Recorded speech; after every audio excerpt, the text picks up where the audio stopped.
Oh, hey, everyone. It's Marcus. I am in my jungle room, but you know what? I'm leaving my jungle room and I'm heading all the way over to Los Angeles where I'm talking to an incredible music star, LA based, obviously. Please, everybody, welcome Emeline. Hey, Hello. You're how welcome this is, anytime, but I might this have to is come visit you there. you know what? Your weather is looking just as glorious. Look at that golden glow that you've got going on. La. I'm loving all your kisses, darling. Thank you. Because My kisses signature. are life. Your fashion is incredible. Actually, can you show us what you're wearing? Because that looks amazing. Yeah. It's a like lingerie sewed on to an oversized shirt. Well, you know what? There was another artist that is very relevant now, but very much 80s artist that used to wear her underwear on the outside of her clothing. We all know who that is, don't we? Taking a Who is leaf that? out of her book, but doing it your way. Which artist are you referring to? Well, Madonna. Hello. Oh, Madonna. Um, Well, yeah, the JPG collab, the that's like exactly. some proper lingerie. Exactly, honey. We're all inspired by the 80s. It's fine. I mean, Absolutely. seriously. Hey, Emeline, let's talk about your incredible new song. It's called Emotional Virgin. It's just come out. It is an absolute ripper.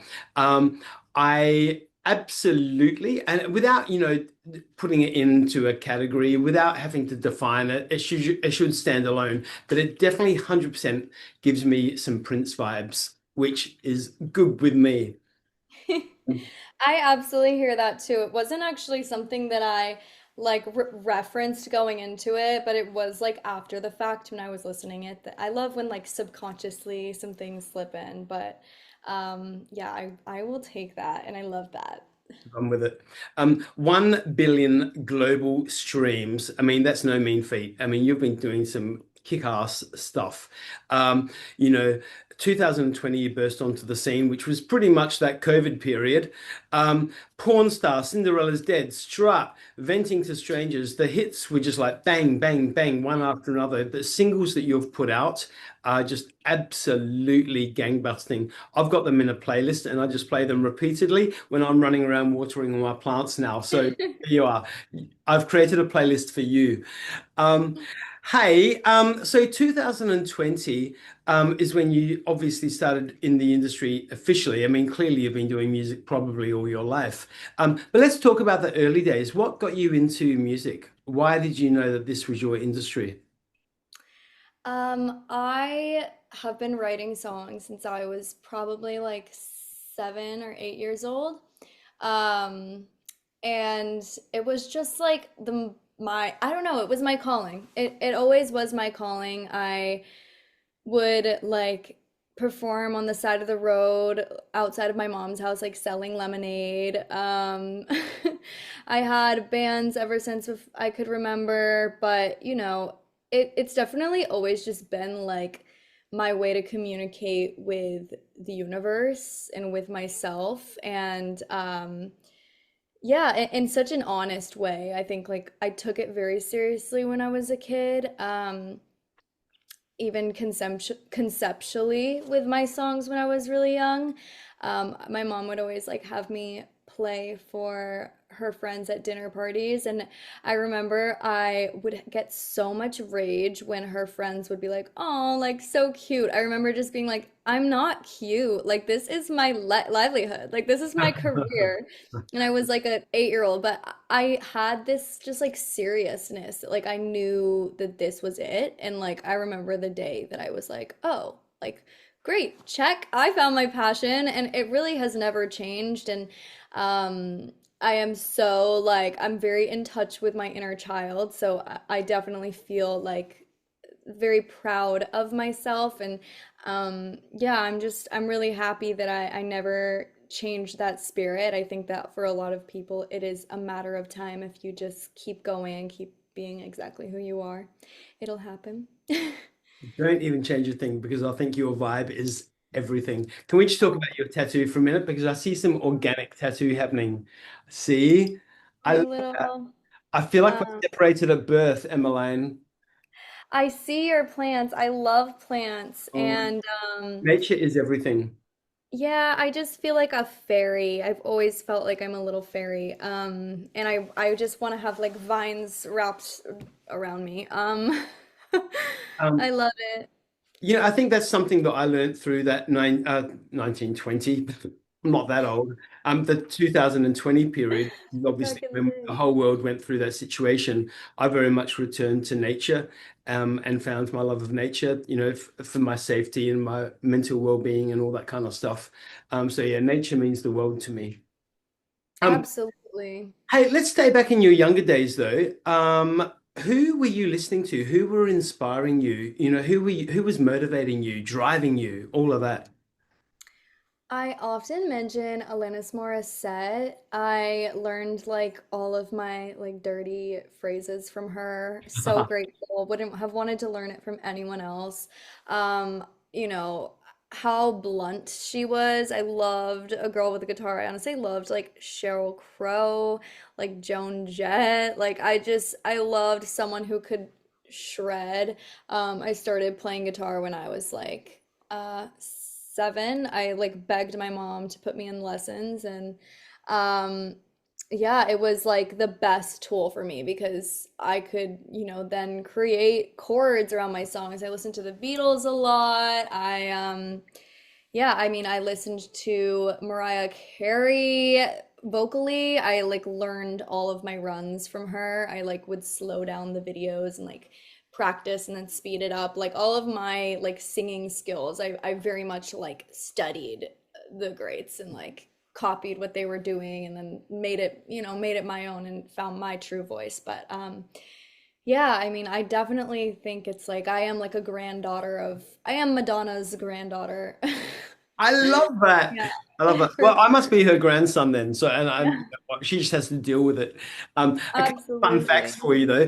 Sheryl Crow. Did you know Sheryl Crow did stage work, duets with Michael Jackson back in the 80s, 90s period? No. Sheryl Crow did incredible work with Michael Jackson. YouTube that one. Another fun fact: Mariah Carey is currently in Australia doing a big tour here with a big music festival. I must have picked up the energy. That's why I I mentioned know, it. I'm seeing it. I'm seeing it. Michael Jackson's a big, like, for me, music video wise, I always think of him because he just like went above and beyond. For me, that's a huge passion of mine. Like, I want to eventually make like films to go with my like score. Ideally, like with an unlimited budget, I would literally make like a feature film per each project. Okay. But yeah, I think that like he is one of those where right now labels are not really funding music videos anymore. It doesn't seem as much of a important expense. It doesn't grow artists as much, but I remember sitting there and telling them like when you picture Michael Jackson, like you don't even see his full artistry without those music videos. Like that is what like colors it in. So that's a hugely important thing. And now that I'm like pretty newly an independent artist, I will be definitely putting my own money into doing that because it's just so important. I feel the same way about Chapel Roan. I feel like she did that, and like without those videos, like imagine she just didn't do those videos. Like that's what made her have this like full circle of who she is. So Exactly. I want to do that. Obviously, you're an all-rounder. You're a writer, you're a musician, you're a singer, a performer on stage. The music videos, all of that. So it's a complete artistry. Um, It may be the whole kit and caboodle, but where, and if not though, where do you find yourself more comfortable? Do you find yourself sitting under a tree, writing lyrics, your most comfortable space, or when you're on stage, or when you're performing in a music video? Where are you the most you?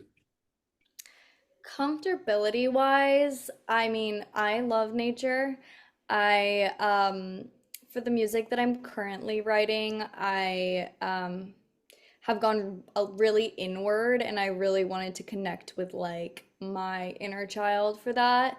Um for the music that's done and about to come out, I would say the club, honestly, a lot of it was a lot of external energy. So it really depends on like where I'm pulling from and what my intentions are. But I would say, on a set, the energy varies so much. But I think that for me, it's like as long as I have people around me who see me and respect me, then I get to be my full self. There are a lot of times where maybe I don't know everyone, or I've definitely had a lot of instances where I have felt, spoken down to or not respected, or kind of people will like assume that I don't know how to produce or I don't know how to direct, and maybe I didn't, but every single thing I've done, like I've written everything, I've produced everything, and so immediately when there is that assumption, I think especially girls get that a lot. I'll just remove myself. I'm like, I don't need to, be around that. I want to be around people who I ferociously believe in and people who ferociously believe in me, and you can only take each other up together. Oh, I hear you. It's time, right? It's time. Yeah, Um, absolutely. Hey, so I mean, like we were just mentioning, there's been so many singles just recently, and Yeah. singles as well. Is there talk of a date for an album yet? There is. I was just talking about it. There's talks for an album and there's talks for a tour that will soon to follow. The first few months of next year is Yep. when all of that will be coming to fruition. I am basically putting my all into Emotional Virgin as my radio single. I've never done a radio single. When I had a major label, and I had a gold record with Cinderella's Dead, which was a completely organic situation. Like that was like a pure viral moment. And even that, it went gold on itself. And I think that's one of those things where labels are scared to invest in radio. But the second I got independent, I decided no, like I think this song deserves it. And so I'm doing a run for the rest of this year where that song it is already on charting. I was like scrolling through my stories and I saw Tyler the Creator's story the other day, and my name was literally on his story because he was posting, he had never had a pop radio single. And I was in, like, he was like, look it, I'm in the top five. And I was literally like in there. Now Taylor Swift dropped an album. I've never in my life been directly affected by the Taylor Swift effect of the industry. But my team called me and they were like, yeah, so, you were there. All of her album is above you. So, like it's one of those things where I feel like all artists, the second Taylor Swift does anything, you like run and hide for cover, which is just so like I mean it's so powerful, but it's also like everyone in the industry revolves our schedules around her so that we can we can do the best that we can. But yeah, I mean that was actually like a cool moment. I called my manager and I was like, I'm so grateful to be in a position where like I am getting fucked, I don't know if I can say that, fucked over by Taylor Swift. Like I love that for me. Um, Yeah. that's awesome. Hey, can you please promise me something, Emeline? If you schedule this tour, next year, whenever you're going to sit down and do that, you're plotting out of it, or can you please promise you come to Australia because Australia needs you? Yes, that's what I want more than anything. I have a huge Australian fan base. This is also what I really wanted to like, you know, be able to do some press and talk directly to those fans because I just see such like taste and such support from you guys, and like I think it's my top like five cities on streaming for Um, at least for the new music. See, So, Australia knows a good thing when we see it, honey. oh yeah, that's what I've heard. That's what I've heard. Hey, a couple of last questions for you. Collaboration wise, is there an artist, whether it be a musician or a singer, that you would love to collaborate with? Anybody. Absolutely. So many. So many. Um, I had recent support from Elton John on my last, I Wow. know. I like actually can die. And he is, I mean, especially for me, like I'm a queer artist. For me, watching him growing up, like he was one of the like early on artists to be completely unapologetic in that identity, completely lean into like his individual style. And I remember like finding out about that and being like, oh, okay, like he is him and no one else, and I want to do that. But yeah, so to now like have a nod from him where he sees my individuality and like respects it. I definitely have been daydreaming and manifesting that collaboration. I think that if I did have that opportunity, I would want to go straight to like, he's such a supporter of modern music. He's done like the track with Dua Lipa, and I feel like often I see him like entering the scope of pop now. For me, if I were to be in the room with him, I would like want to I would ask him not to bend to me, and I would just want to go like straight for like I would want to kind of like go back in time if I were to do a song with him and like, channel that. Oh, heaven. Hey, Yeah. I'm going to ask you just a curveball question. What is the first album that you ever purchased with your own money? What was it? I purchased the Nora Jones album. It was I became obsessed with her first album. Oh my God. And I'm trying to remember the name. It had red on it. Yeah, Um, that amber color. Was it Come By Me? Come Away with Come Away? maybe no, it wasn't "Come Away with Me" because that song was already out. I can let you know. But I have this vivid. I should know the name of it, but I have a vivid memory because it was when you know when I was a kid, CD stores were already starting to Yeah. close. Like that just like wasn't a thing anymore. And my dad sat me and my siblings down and was like, "This is a big moment in history. And I need all of you to remember this Yeah. because you might not get this memory. And so I need you all to go in here with me and I need you to remember picking out the album. And I had just fallen in love with Come Away with Me. It was one of my favorite albums as a kid. The one I bought was Not Too Late, 2007. So that album had just come out, Oh, and I I think it was like my allowance money. I was like, this wow. is my very first purchase, and like I remember staring at it and being like, someone's gonna ask me about this one day, and here we are. Here we are. Hey, is that the album that she does a duet with Dolly Parton on, or is it the album after that? Because I love, by the way, that they have sung together. That's so that great. I think that was the album after. okay, I think it was. I think it was the second album, but yeah, a great album. Oh, What an angel. seriously, Emeline, what an absolute pleasure chatting to you. I don't feel like this is going to be the last time either. When you bring out that album, I want to be chatting to you again. All right? Let's do it. Let's do it in person. I See you know in Australia. Australia is definitely happening, and you make sure you put South Australia on the map as well, because I will make sure that place will be full for you. Um, Yes. Emeline, what an absolute pleasure. Congratulations on Emotional Virgin. Everybody get out and listen to it. And once you start listening to Emotional Virgin, you listen to all of Emeline's incredible catalog. There's just single after like smash hit. Get onto it. Emeline, congratulations on all of your incredible success so far. And congratulations on the incredible music that you're giving the world.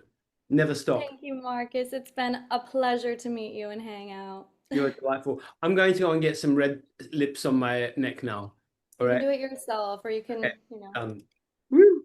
someone, I don't know. Gorgeous.